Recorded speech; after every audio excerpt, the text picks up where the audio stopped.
College and assisting with the speaker series.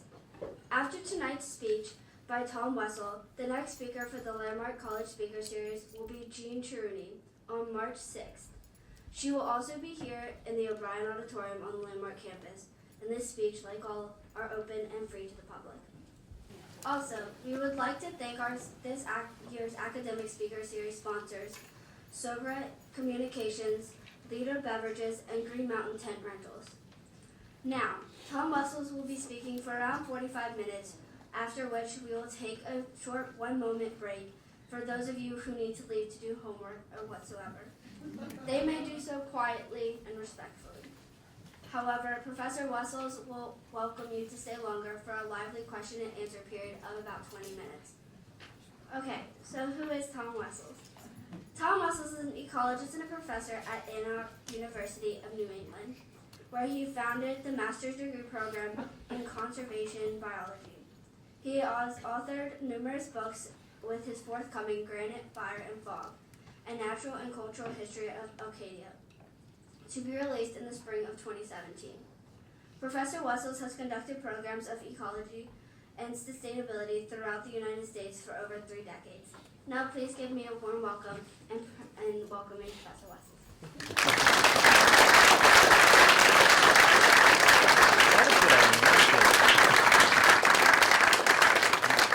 Thank you very much. So, I might not go quite for 45 minutes. I might go for 40 or who knows. And I'm getting over a cold, so it may be a little rough. I might cough, but I think I'll get through this all right. So what I'd like to do is talk tonight about the principle of self-organization and how that operates in ecosystems through the process of coevolution, and then use that as a model for talking about how we can learn from that process how to create much more sustainable human systems. So the bulk of the talk will probably be on coevolution and then shifting towards human systems.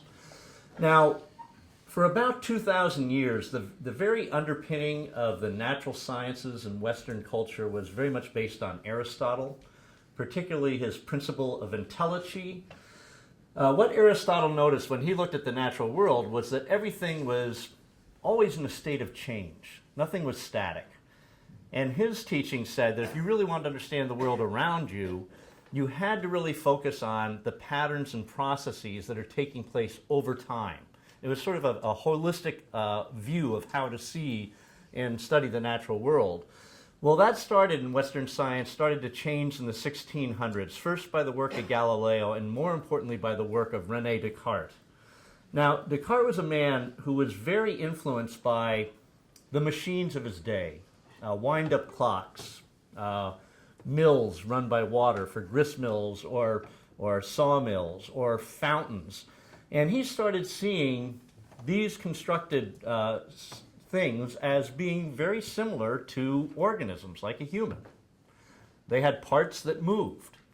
And so he really started ushering in this sort of new research paradigm in Western science, which was linear reductionism. So what Descartes thought was, if we really want to understand systems, we have to start taking them apart and focus on the parts within the system. And if we can learn all the parts within the system and the sequence that they interact in, then we know the system. To Descartes, the sum of the parts was equal to the whole. Now, that's been a very powerful paradigm in Western science for the last 400 years. But as we started moving into the later 1800s, into the early 1900s, there were a lot of people doing research in different disciplines that were having problems using this paradigm. There were people in psychology, anthropology, sociology, biology, ecology, cybernetics, who are thinking, this is not really helping me understand my subject material. And just after the close of World War II, some conferences were convened in New York City called the Macy's Conferences, and these brought researchers from all these diverse disciplines together to start just discussing what they were seeing in their research areas. And what they began to realize, they were all seeing the exact same patterns and processes at play. They were seeing feedback loops that could change the internal dynamics of systems. They were seeing bifurcation events where systems could radically change their mode of behavior very, very instantaneously. And they were seeing emergent properties, things that you could not sort of define by just examining the parts within a system. And so by around 1970, these conversations led to sort of a unified body of theory around complex systems called complex systems theory or complex systems science. And it's very, very powerful because once you understand the principles, it allows people to be very transdisciplinary because the same principles are working in these complex systems, whether they're human systems like an economy or an organization or a family, or whether they're natural systems like an ecosystem or a biological entity. It's the exact same principles. So it's very powerful stuff in that regard. Now, one of the principles that was codified around 1970 was the principle of self-organization. My guess is that maybe Western scientists were the last people to come across this principle, because actually it was written about very eloquently in 1776, and I'll probably come back to that later, by a person who had no scientific background. But what self-organization is, it occurs in complex systems that as they grow, in their developmental phases, as they're growing, if they self-organize, the system not only gets bigger, but it gets more complex. And that complexity is derived from the parts within the system becoming ever more specialized through time and tightly integrated together, such that as these systems self-organize, the individual parts doing what they need to do for their own purposes create conditions that sustain the whole. And as a result, these self-organizing systems become increasingly energy efficient, resilient, and stable. So I'm going to go through that one more time. So self-organization, a process that as a system grows, it not only gets bigger, it gets more complex. The complexity derived from the parts becoming ever more specialized and tightly integrated together, such that each part doing what it needs to do for its own purposes creates conditions that sustain the whole. And as a result, these self-organizing systems grow increasingly energy efficient, stable, and resilient. Now, our bodies are a beautiful example of self-organization. I think we all understand what I'm going to say next, although it's really hard to actually comprehend. But we all started life as a single microscopic cell. And yet today our bodies house about 40 trillion of our own cells and about another 100 trillion of other species cells. We're incredibly complex. But luckily during our developmental phase, that one cell didn't just multiply to 40 trillion, the cells started differentiating. So today our bodies have about 254 different cell types, skin cells, muscle cells, bone cells, nerve cells. And the specialization of the cells goes even further. Some nerve cells just communicate with a sensory cell. Other nerve cells just communicate with a motor cell.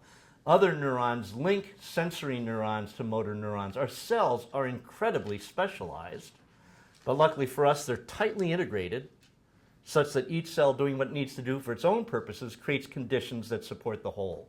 And as a result, our bodies are incredibly stable and very resilient. So if you go into our internal bodily environment, temperature held right at 98.6, pH right at 6.8, blood sugar levels carefully controlled, CO2 levels, everything very carefully controlled, so we're very stable and we're resilient. If we get injured or we get sick, we heal. So our body's a wonderful example of this process of self-organization.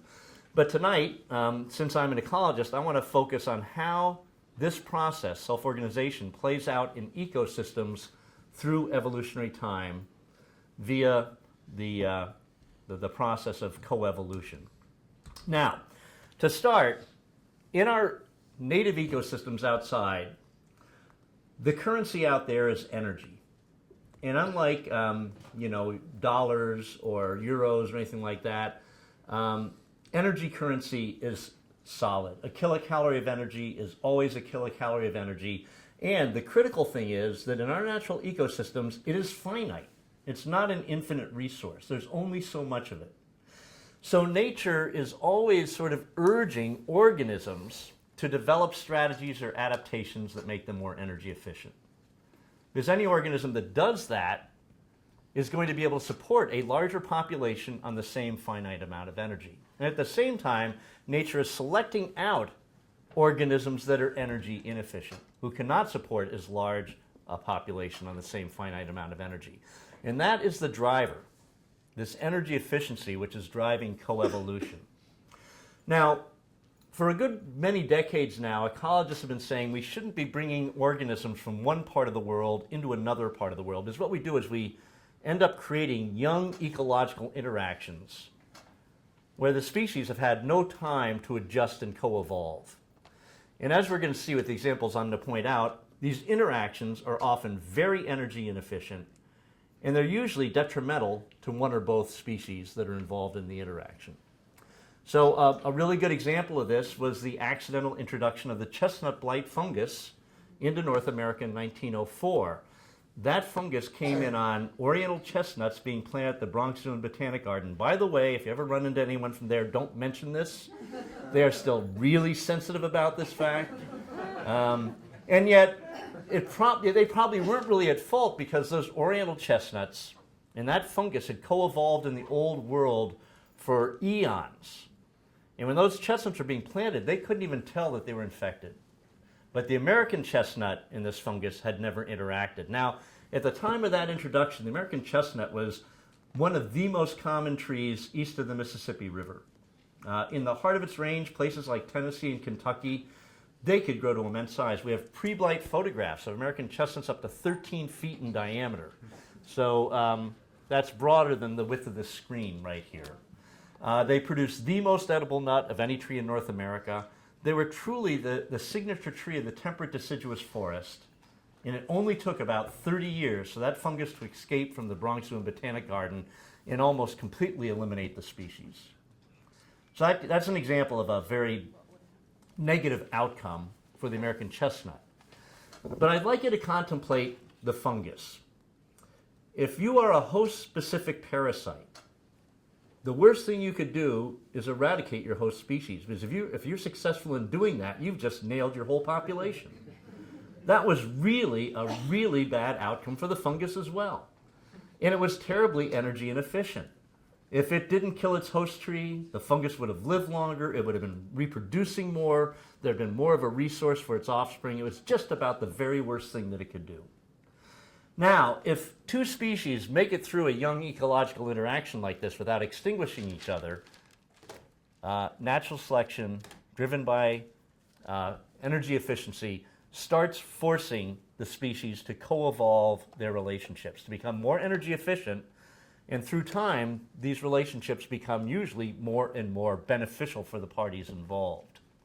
And actually, these things can move right from an outright predation, as was happening with the chestnut blight fungus and the chestnut, where the trees were being killed, and these relationships can co-evolve right up to mutualisms, where both parties not only benefit by interacting, but often have to interact to survive. They become so co-evolved and dependent on each other, they have to interact to survive. So my favorite example of this involves two species down in Central America, the bull's horn acacia tree and its resident Azteca acacia ant. During their co-evolved time together, the acacia tree has developed three features to service its ants.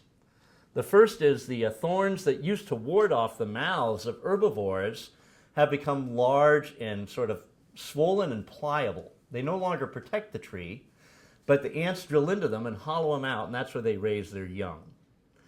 Secondly, on every leaf stem are what are called nectaries. These are open sap wells where the sap just comes up out of the stem. The ants go there to drink. They get their water and also their carbohydrate energy resource. And then around the margins of every leaflet are these globules called Beltian bodies, which they harvest for nutrients, and they grow back. Now, the ants have become so specialized to the acacia that they can only survive on acacia sap and Beltian bodies. If they're removed from their host tree, they're going to die because they can't eat anything else. But in return, they give their acacia trees the most advanced plant defense system in the world. They have a very venomous sting that will drive off any herbivores. These trees don't get munched on at all. But not only that, If vines try to call up the acacia tree, they will come down and they'll chop through those vines and kill them. If surrounding trees try to encroach in the acacia space, they will go over to those trees and defoliate them. If you remove the acacia ants from their host tree, then that tree will be pretty much in trouble within about a month's time. Now, what's really interesting about this mutualism, where both species benefit and are completely dependent on each other, is that it's known from mandibular structure and genetics that these Azteca acacia ants are derived from leafcutter ants. So way back when that ancestral leafcutter ant and the ancestral acacia first came together in a young ecological interaction, it was probably not a very pretty picture. Trees may have been stripped of their leaves and killed, and that was not a very energy efficient thing to do, and somehow coevolution drove this relationship right up to this present day mutualism. So it can be a really amazing process. Now, another type of ecological interaction is interspecific competition.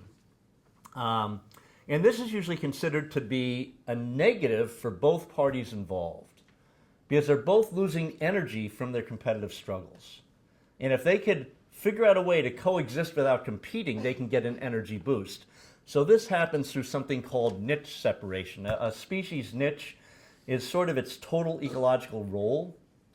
So niche separation is separating their ecologies where they overlap around competing for a resource of some sort. So this can happen temporally, where species can be active at different times of the day, like owls at night and hawks during the daytime.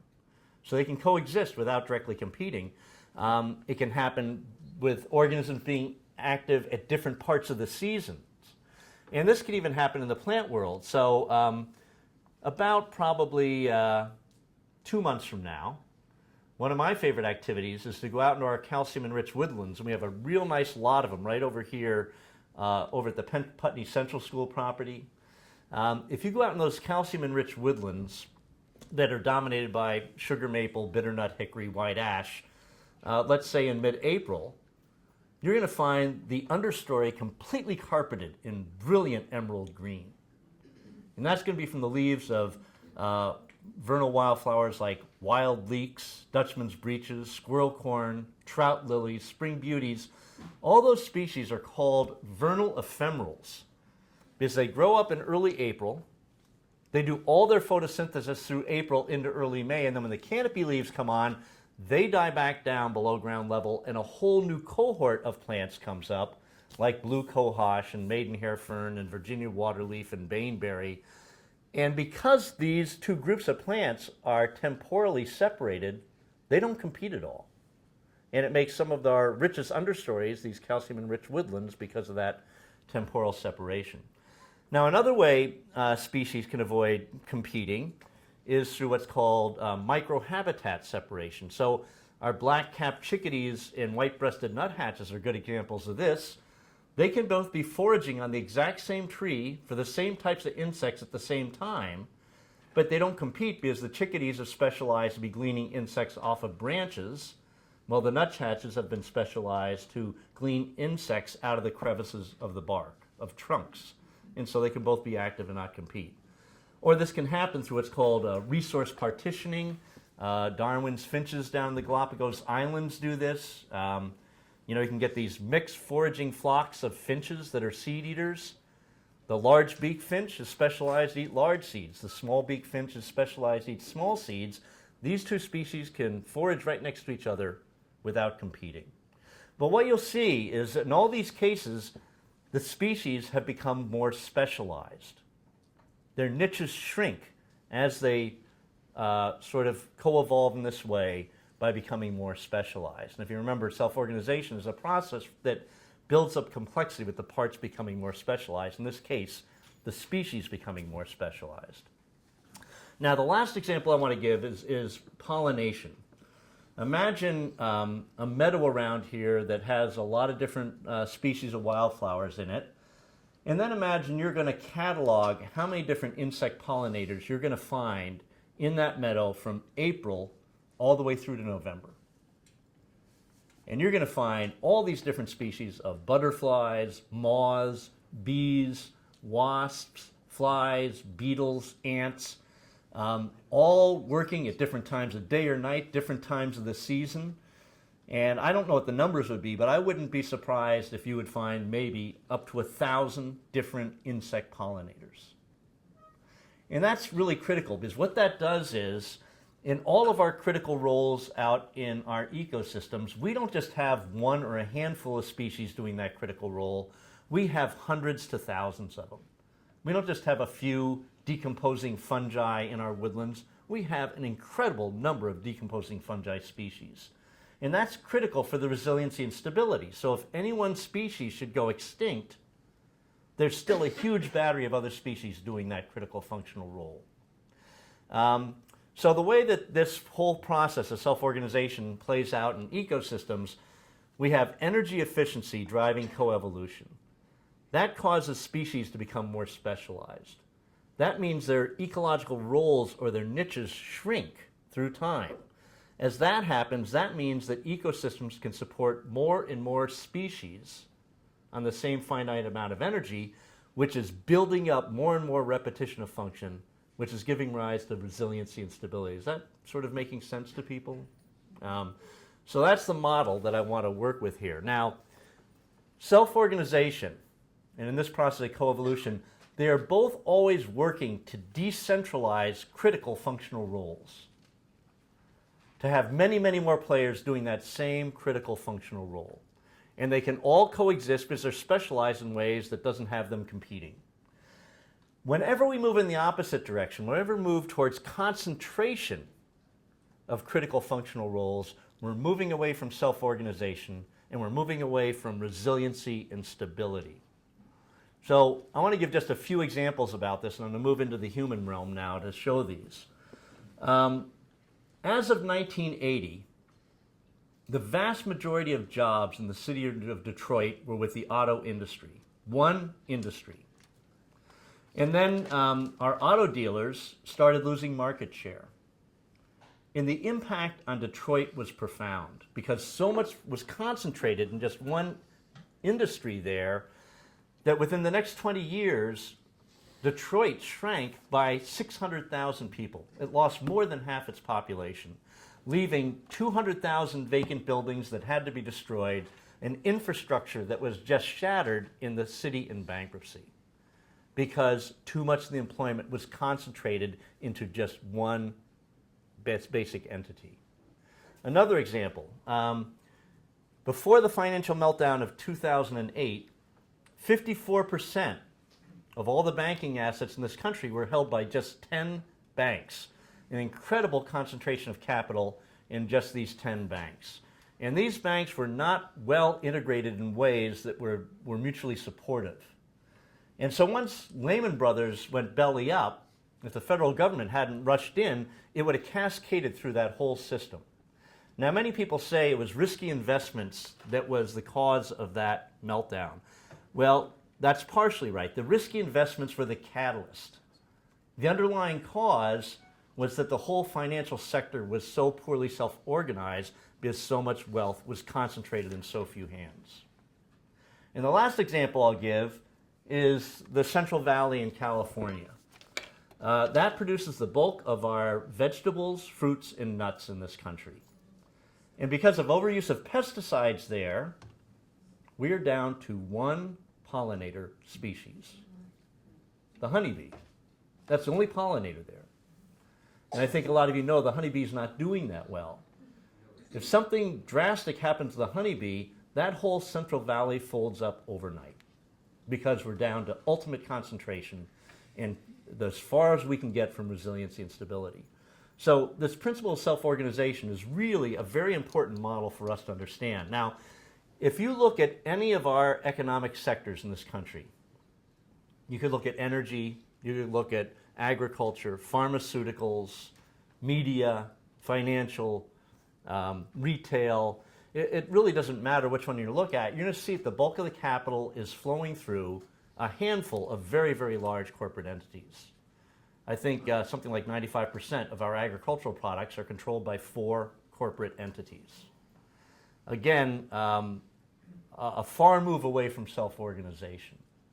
And of course, that means the system really is not resilient It is not stable. In agriculture, that's a scary prospect, because if we really start getting impacts from climate change, with that level of concentration, it can really have huge impacts on the viability of that system. So this is, serious, serious stuff. Now, I'm not suggesting in this talk that we get rid of large corporations or anything like that, but I think we've shifted way too far in that direction. And I think we need to shift back and do much more to relocalize, re-regionalize our economic sectors.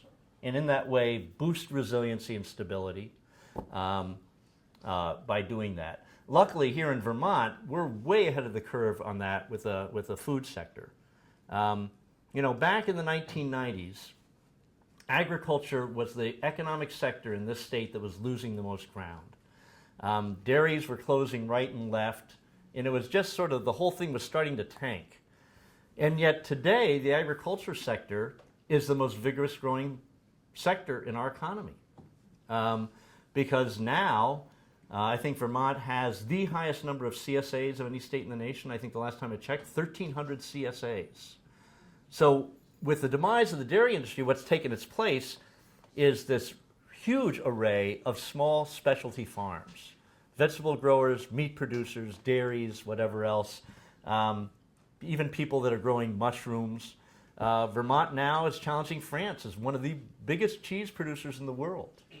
And not only that, the state has invested in infrastructure to really support and link up these small farms. It's amazing relocalization and self-organization of the agricultural sector. And it's economically viable, and it's creating a system for us here in this state that's really quite resilient and stable. It's a good example of what we should be doing, and there's scientific rationale behind this. Now, the reason we have moved in the direction of such concentration is due to inexpensive, at least economically inexpensive, flexible energy resources in the form of petroleum and electricity. And what they allowed was large-scale mechanization, which really changed the whole way the economy runs. Now, I mentioned that there was an individual who wrote about self-organization in 1776. And that individual was Adam Smith, and he wrote about it in the book called The Wealth of Nations. Adam Smith, if you don't know him, is considered sort of the father of modern economic theory. But back then, this is pre-industrial times, and he was studying merchant economies. And one of the things that amazed him, he'd go into these, looking at these merchant economies, and without anyone orchestrating it, all the merchants had beneficial relationships that were supporting each other. She said, well, look, we have the butcher, we have the baker, we have the blacksmith, we have the brewer. They're all doing what they're doing out of their own self-interest to make money, but without anyone orchestrating it, they're also supporting each other. So the blacksmith is selling knives to the butcher who uses them in his business. The butcher is selling meat to the blacksmith so he has the protein to do what he's doing. Now, he called this the invisible hand of the economy. But what he was really describing was a very self-organized model of an economy. You had very, very specialized merchants, the butcher just dealing in meat, the baker just dealing in bread, the blacksmith just in metal, the brewer just in beer. And they were integrated in networks that were mutually supportive. And no one was organizing, it just happened by itself. But with the advent of petroleum and electricity, it allowed us to move an economy away from that sort of model because it allowed for mechanization. And mechanization meant you could then really concentrate capital in fewer and fewer entities because you could have really big corporate entities that were involved in the production of things. And that has moved us away because that's allowed us to move away from human labor, use mechanization. In terms of economic efficiency is measured by how much product can be produced per unit of labor, because labor is the most costly thing. So if an industry can mechanize and have machines doing it, it becomes profitable because it's cheaper than paying people to do that work.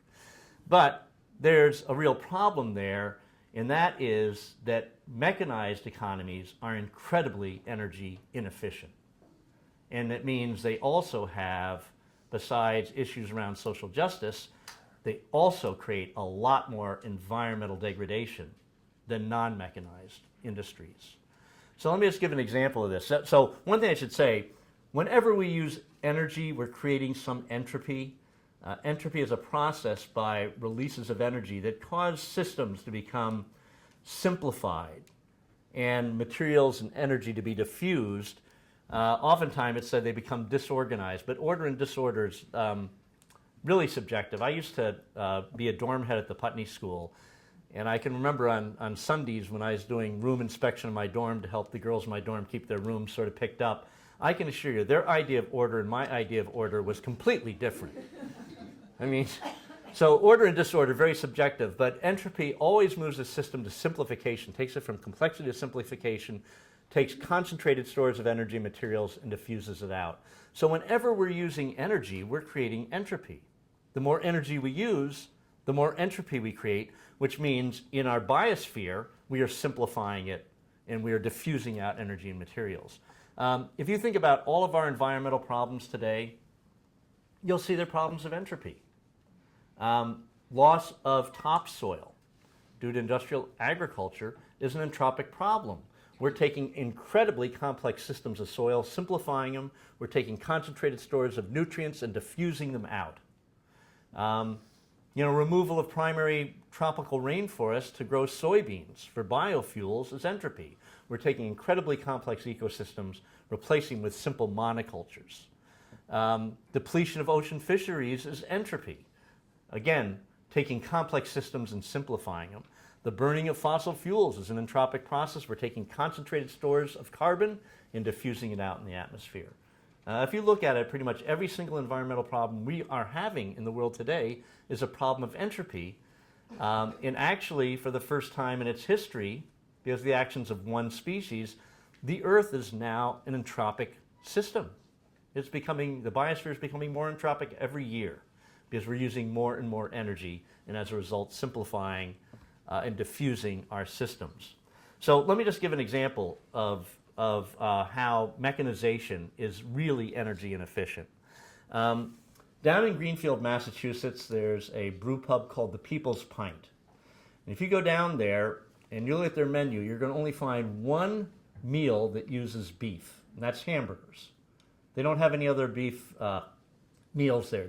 They have a lot of chicken, they have seafood, but just hamburgers. They don't have steaks or anything like that.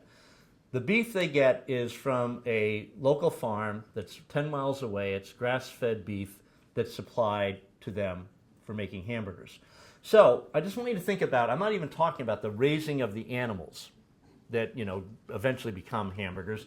I just want you to think about the embedded energy in that meat to get to become a hamburger at the People's Pint. Well, the meat has to be ground into hamburger meat. It has to be driven 10 miles over to the People's Pint, and then the chef makes it into patties. So there's some embedded energy in that process of grinding and then the transportation of the beef. But I'd like you now to look at McDonald's, which is a highly mechanized, large entity that makes more hamburgers than anyone in the world. They're sourcing their beef from all over the planet. So that meat can be traveled thousands of miles to processing centers.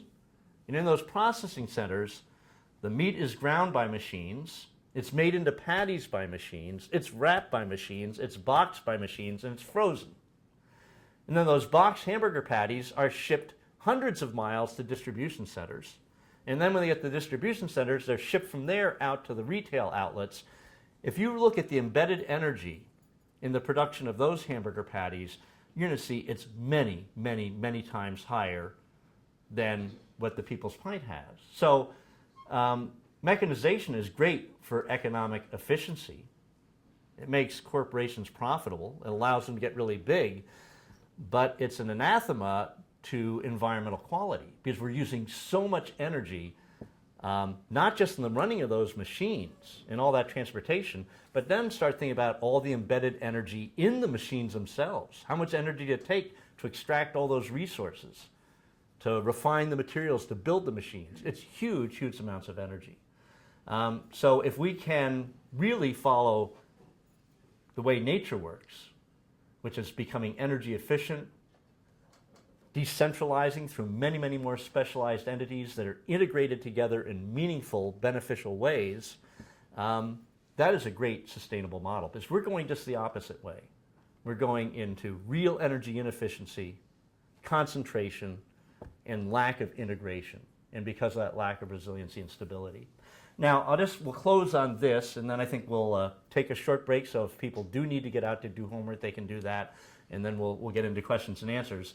I mentioned today in one of the classes that life has been on this planet for 3.8 billion years. That's an incredibly long time. It's really hard to conceptualize. So the way I try to help people conceptualize, I ask them to think of a sheet of paper. And imagine that the thickness of a sheet of paper represents 1 century, 100 years.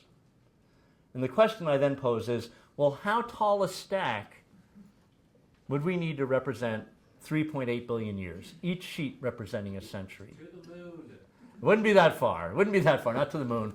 But it would be taller than 3 miles. 3-mile stack of paper, each sheet representing a century, all the way up that 3 miles. During that time, life on this planet has not only sustained itself, it has thrived. And at the very core of why it's done that is because it self-organizes. And I think it's a critical, important lesson for us. We don't have to reinvent the wheel. We just have to model what we do after what nature has learned to do so well. So I think I'll just stop there. So if any students do have to rush out to get to homework, please take off. And those that can stay behind will take questions in about a minute.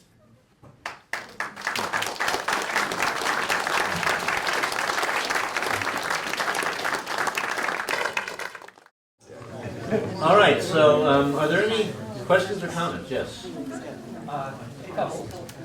I love your self-organization principles, and it's obviously a very interesting and neat way to look at life. I have, however, a couple of critiques. One is that it is easy to take these principles and use them to support something that you may already be biased to like. And to create a different narrative for each case. So you see, Detroit is too specialized in the auto industry, too consolidated, and thus is vulnerable to and not resilient when our industry collapses. But isn't that example an entirely different narrative from saying that acacia tree, those ants are very vulnerable to any failure of the acacia tree. Mm-hmm. And yet those ants are the product of this coevolution and self-organization. So why cannot you say the same for Detroit, which is also evolved economically as, as a rail hub, as being on the Great Lakes, etc., as the manufacturing hub for the automobile, a logical place to make automobiles at the time. So much as we might create a story there, it seems to be a conflicting narrative, Mm-hmm. and I would extend that to one's. I work in the agricultural industry, so a large entrepreneur, and one may like the small farms, like CSAs, and be predisposed to find reasons why they are beneficial and fit your larger narrative of self-organization. And yet, honestly, they're much less energy efficient. It takes, just because the amount of product per energy going in is a lot less. I would contend that that's not the case. Well, and I'll give you an example in a second. But I can give you an example of dairy industry, Right. but I don't want to debate All right. that. But it's a principle of being careful to use this excellent observation of self-organization and applying it to current events and one's current life and letting one's own current biases perhaps leak into one's analysis of that. Okay. Is my observation. All right. So let me go back and tease two things out. One, the Detroit example, and then the Acadia example, and then come on to actually coming back to the thing about small farms. Self-organization is a process that creates complexity by specialization. And in that process, decentralizes critical functional roles. So that's what it's about. So the acacia ant and the acacia tree are really specialized, but they are just two parts in that whole tropical ecosystem that is composed of millions of different species, the result of this process of coevolution, self-organization. There is a risk becoming that specialized because, if something happens to the acacia, let's say it goes extinct, then that ant it's at the end of its road. But in sort of this process of coevolution, it's not like us, where we could be in a nice relationship with another person, which would be like a protocooperative relationship, and saying, "Wow, this is really going well. It's mutually beneficial. But gee, I just don't know if I can, commit for life. Can't we just stay like this? Do we have to get married? I just don't know." In the natural, it doesn't happen like that. As species are going down that trajectory, it's natural to tumble into mutualism, but it's the most energy efficient thing going. Everything's taken care of by your partner. So in Detroit, the auto industry is one of the employers of the whole Detroit economy. But something like 78% of all the jobs were just with autos. That's an incredible concentration in terms of a whole economic outlook of jobs into one type of sector. So I don't see any problem there looking at these two things. And that's one of the beauties about complex systems theory, is these principles apply to any system. Now, the other thing I'd say is I think that small farms can be incredibly energy efficient, and I'd ask you to go down and visit Seeds of Solidarity Farm in Orange, Massachusetts. That farm is run by Ricky Baruch. He started that farm about 20 years ago. It was the first parcel the Mount Grace Land Conservancy gave for agricultural purposes, but it was an entirely forested parcel that had been logged, and the yarding area the logs were brought was the only area that was somewhat open. It was about a half an acre, and he thought, I'm going to put my first gardens here. But he said, I don't see anywhere in nature where the soil is disturbed and turned over every single year. Because soil, like any ecosystem, is a system that succeeds. The longer it's in place, the more carbon it's building up, the more biota it's building up, the mycorrhizal fungi are developing and really creating these networks, integrated networks. And he said, why would we constantly want to disrupt that and send it back to a simplified state? So he said, I'm not going to ever till. And so he had these young trees and shrubs coming up, and he thought, all right, I'm going to clip them all down, and then I had to kill them all without disturbing the soil, so I'll probably just cover it in black plastic. And he didn't like that idea. He just said, I don't feel comfortable about that. So the Bedroom Factory was a furniture store down in Orange, Mass. And he was driving by one day, and he saw these huge stacks of really big sheets of cardboard. And he thought, well, I wonder if I just clipped everything, put the cardboard down, and then mulch hay down, if that would do it. Sure enough, it did. It killed off all the vegetation. He was able to just cut out holes in the cardboard, remove some soil, put in compost, and that was his first planting. He hasn't touched those soils now in 20 years, and they're rated the most fertile in the state of Massachusetts. They start off very poor quality. He's only farming 1.5 acres. He does it without any farm equipment, just his own human labor.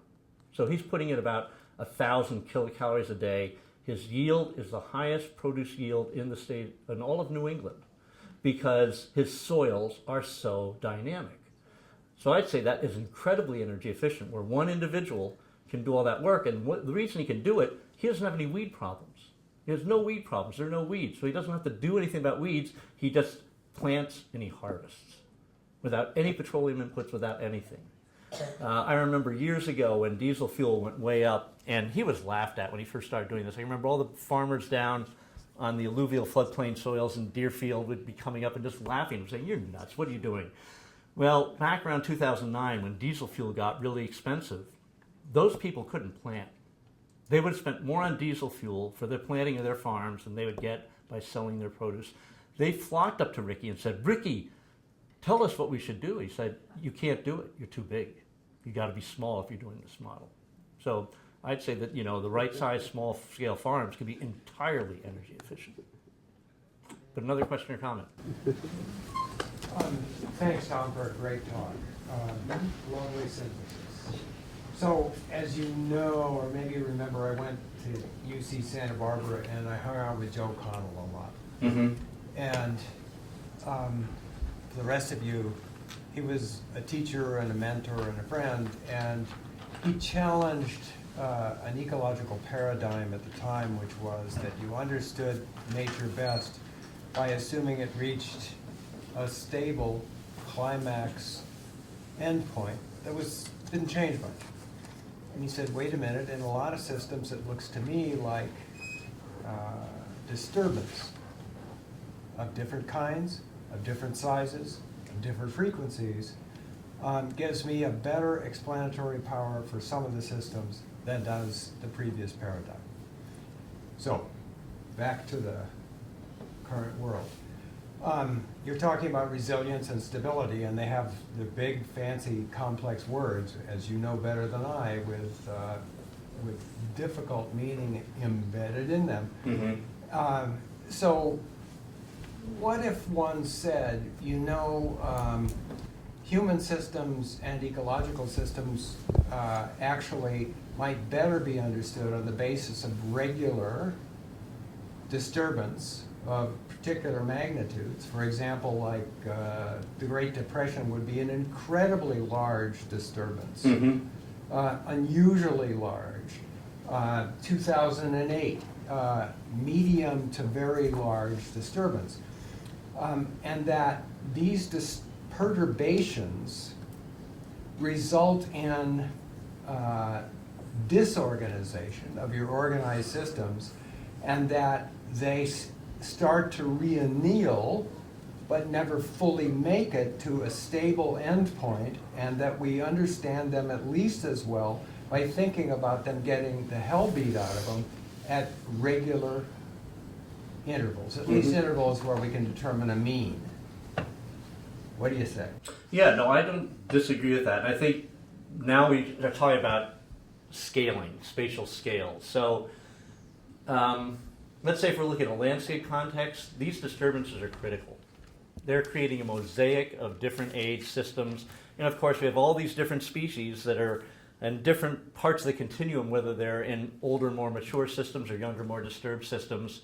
So for example, if we could just put a plexiglass dome over Pisgah and not allow any disturbance in there, no logging, no pathogens, no wind events, no snow ice loading events, nothing, through time, the biotic diversity there is going to go down because we lose all of those organisms that need younger systems and systems in all different stages. So at a larger scale, it's a very dynamic thing, and I think Aristotle knew this, and that's why I said you really have to focus on change. Everything's changing, and you're right. There is no endpoint. I see, this process of coevolution sort of being like a conveyor belt. It's constantly moving this way. Species are getting specialized. They're going extinct, but other species are coming along in the process. And it is. It's constantly moving. And there really is no endpoint. It's just the way it goes. So I don't think it's incompatible, the idea of disturbance. I will say this, though. We know we've had 5 major extinction events on this planet where, in some cases, it's believed up to 90% of the biota was eliminated. Yet our evidence suggests within about 10 to 15 million years, global biodiversity had not only made it back to where it was before those extinction events, it exceeded it each time. So that's sort of that conveyor belt that's constantly moving species down, this process of becoming more and more specialized and ecosystems more and more biologically rich. But then we get perturbations that set it back, and luckily we have this process of self-organization that brings it back again on this conveyor belt.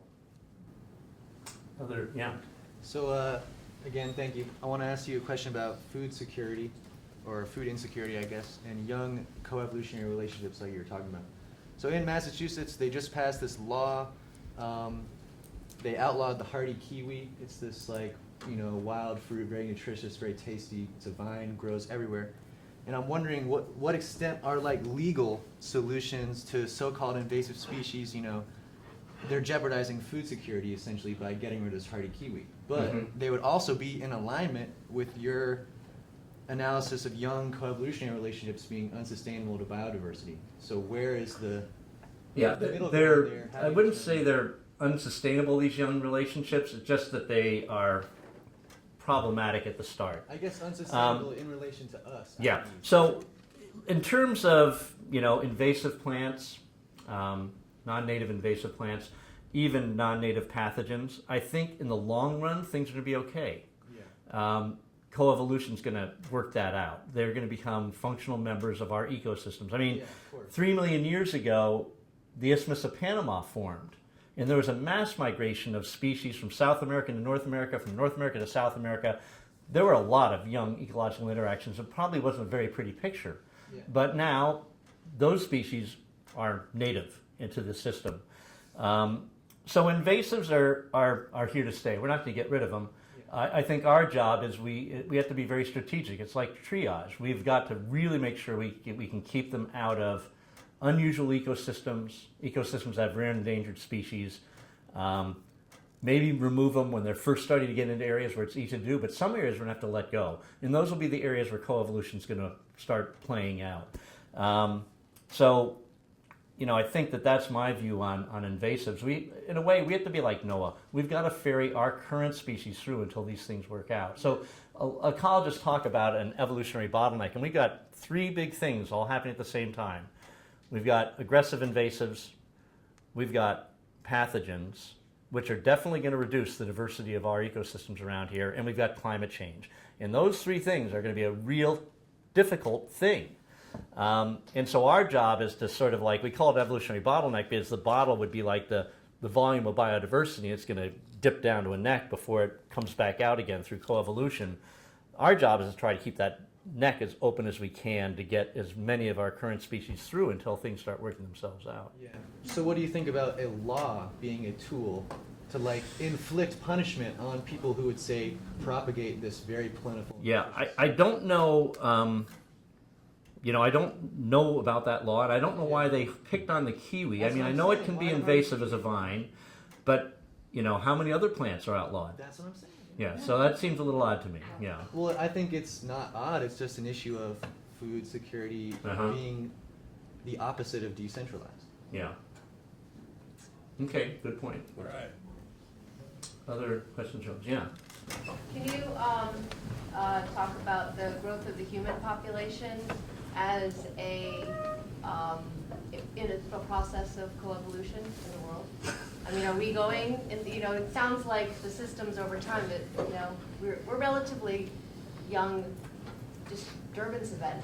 Well, we're very much a big disturbance It's a event. biodiversity problem. Yeah, humans are a very large disturbance event. We are disturbing a lot of things. Population is an issue. It's a serious issue. But if we really wanted to do something serious about it, we should have been doing it decades ago.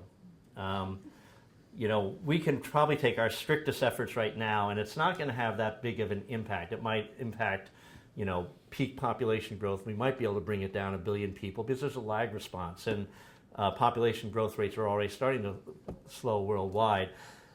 Certainly, there's certainly certain countries where it's really a critical issue that has to be dealt with. At a global thing, it's important we are thinking about it and working on it, but really the area where I think needs even more attention is our consumptive rates. Our per capita consumption is going up. Population growth is slowing, but per capita consumption of energy and material resources is going up. It's accelerating. And that's a big, big problem. We've got to bring that down. That's something that we should really be working on, is the consumptive levels. And a lot of that is embedded in the type of inefficient economies we have. There's a huge amount of consumption that's happening there that doesn't need to be happening there. It could be reorganized in a way that would be much more efficient. So we can do it at the personal level, but we also have to do it at sort of the whole systemic level. We have some really big systemic issues there. Could you give an example Of what? of what you're talking about, of how we could reorganize? Well, I think that the whole talk about doing more self-organization, smaller scale, where we don't have to rely on so much embedded energy in machines and the energy that's running those machines. I'm not saying we get rid of mechanization. I just think, like in many things, we've gone too far. And we're starting to pay the price for that. And we will pay the price. So better to start, while we have time, to reorganize in a way to make systems that are far more sustainable. Yeah? How are we doing with the propagation of new chestnuts? And that would be a good food source, right? Yeah, you know, one thing that I guess I wish hadn't happened is crossing American chestnuts with Oriental chestnuts to try to get resistant strains. The American chestnut was a massive forest tree. Oriental chestnuts are pretty much a tree that doesn't have that stature. So the intent is to get a tree that's 99% American chestnut, 1% Oriental chestnut that has the resistance, but we don't know what'll come with that other 1%. We don't know if we'll lose the stature of that American chestnut. And we have plenty of resistant chestnuts, American chestnuts, to work with. We could be crossing them. Since 2012, I've found now 4 reproducing resistant stands of American chestnut. The 2 biggest ones are on Mount Everett in southwestern Massachusetts. They're both about 30 acres in size. They have, probably about 5-6 dozen trees of reproductive age in the canopy. To make viable American chestnuts, those trees have to cross-pollinate. These trees are cross-pollinating. There's seedlings and saplings throughout those forests. Now, the way they're doing this, these chestnuts are encapsulating the fungus into cankers that are trying to girdle the trunk. Some of these trees, you can see 5, 6, 7 cankers going around the trunk, and eventually they do kill the tree.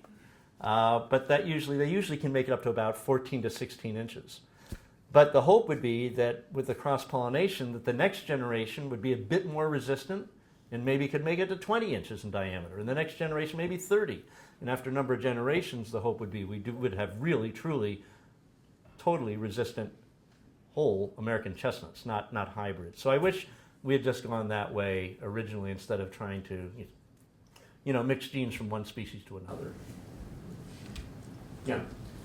Thank you for a great talk.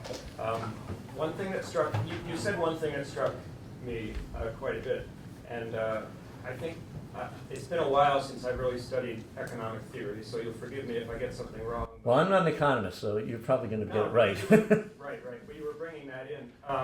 So from Marxist theory, the Marxists would say that capitalism requires unlimited growth, requires constant growth to survive on limited resources, which is our Earth, the finite resources of the Earth. And Lenin wrote about the imperialism being the latter stages of capitalism, and how corporations would get bigger and bigger and even usurp the power of all countries.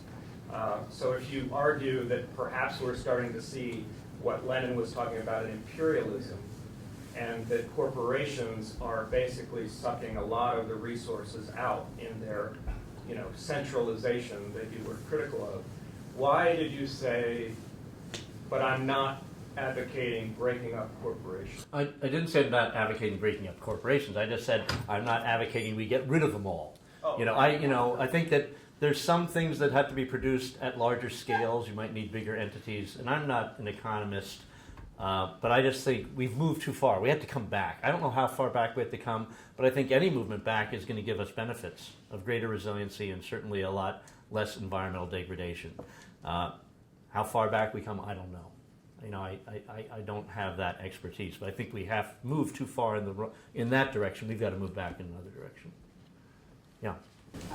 On the local human scale, I'd like to say that the Brattleboro High School just agreed to buy 80% of its power from a solar installation that will be built at the landfill. So I think that's a pretty good move. Good direction. Okay. Yeah. So, hope I can make this question make sense. But so you're talking about invasive pathogens and climate change, maybe bringing about a sort of a Noah's Ark scenario where we have to pick and choose what we're going to save. And I'm just curious if you've thought about that? What should we save if we? I don't think it's a matter of picking and choosing. I think we've had to try to save whatever we can. Yeah, I don't think it's picking or choosing. And like I was saying, with invasives, they're here to stay. We're not going to get rid of them. You know, they're here.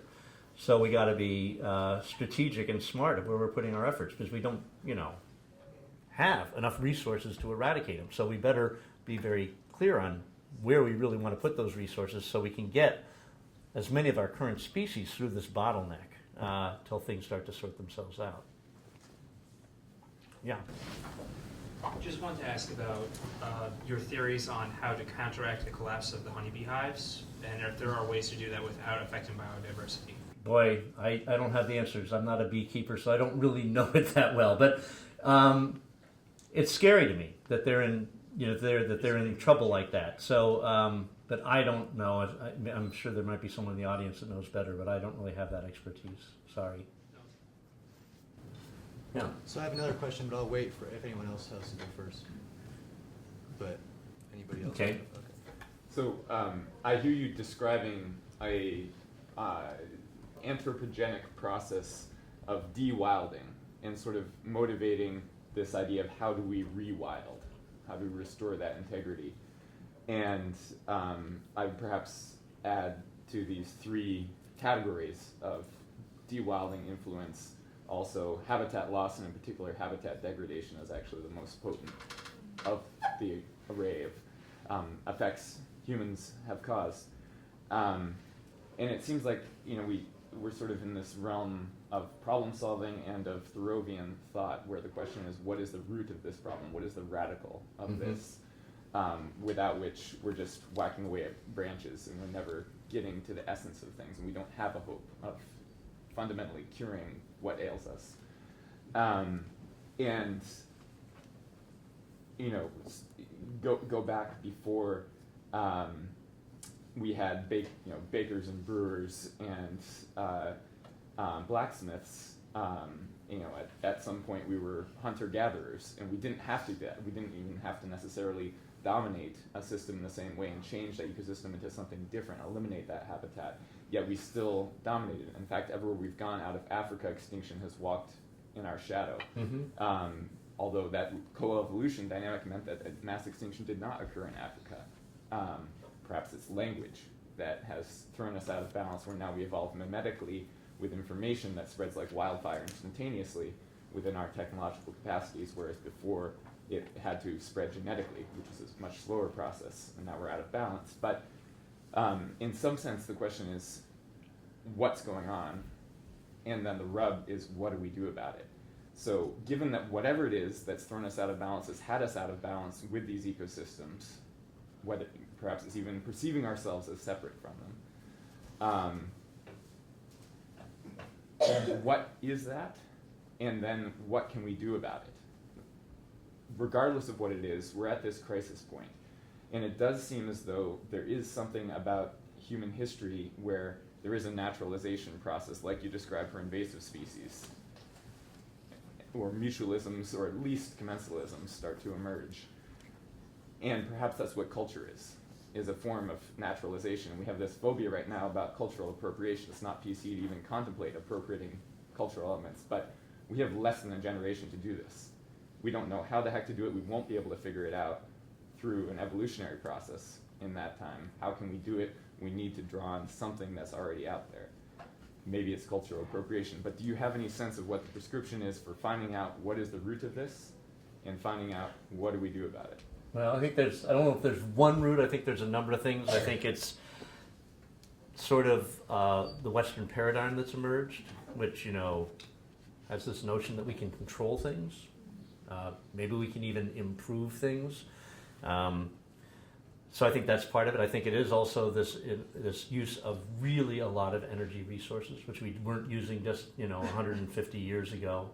So there's a number of things going on there, and I think what I keep coming back to as an ecologist is that what is really important is for us to really start thinking about right relationships, developing relationships, networks of relationships that are mutually beneficial. Creating those things are really critical because, if we get into some serious stuff, in the future, that's what we're going to have to rely on. We're going to have to rely on those networks of relationships. I think, one thing that maybe some people learned, but not maybe a lot with the financial meltdown, was that their security was not in their investments. That's really a fragile sort of thing.